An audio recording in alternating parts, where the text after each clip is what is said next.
عمران خان کی عدالتوں کے نہ ختم ہونے والے چکر۔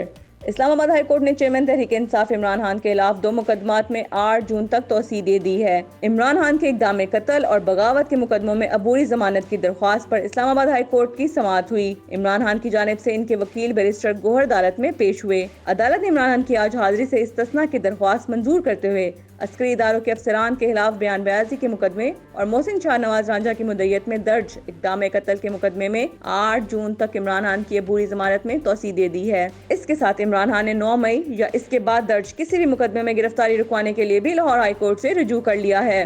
درخواست میں موقف اختیار کیا گیا ہے کہ سپریم کورٹ عمران خان کی نیب کے ہاتھوں گرفتاری غیر قانونی قرار دی ہے۔ عمران خان کے خلاف کئی نئے مقدمے درج کر دیے گئے ہیں۔ خفیہ مقدمات میں بھی گرفتاری کا خدشہ ہے۔ درخواست میں استدعا کی گئی کہ عدالت عمران خان کے خلاف پنجاب میں درج نئے مقدمے کی تفصیلات طلب کرے اور 9 مئی کے بعد درج کسی بھی مقدمے میں عمران خان کی گرفتاری روکنے کا حکم دے۔ بعد ازاں لاہور ہائی کورٹ کے چیف جسٹس صدر سلیم شاہد نے عمران خان کی درخواست پر سماعت کی اور فیصلہ محفوظ کر لیا۔ دوسری طرف رہنما فواد چودھری نے کہا کہ سیاسی درجہ حرارت نیچے نہیں آ رہا، معاملہ صلح کی طرف جانا چاہیے۔ عدالتی حکم کے باوجود فواد چودھری کی گرفتاری کے خلاف درخواست پر آج اسلام آباد ہائی کورٹ میں سماعت کے لیے فواد چودھری کو بختر بند گاڑی میں پہنچا دیا گیا۔ کمرہ عدالت میں غیر رسمی گفتگو کرتے ہوئے فواد چودھری نے کہا کہ ملک بھر میں 8-10 ہزار لوگ گرفتار ہیں، سیاسی درجہ حرارت نیچے نہیں آ رہا، ملک کا نقصان ہو رہا ہے، بہتر ہے معاملہ صلح کی طرف جانا چاہیے۔ صحافی نے سوال کیا، کل کہا گیا ہے کہ ان افراد کے خلاف army act, official secret act کے تحت مقدمات چلائے جائیں گے۔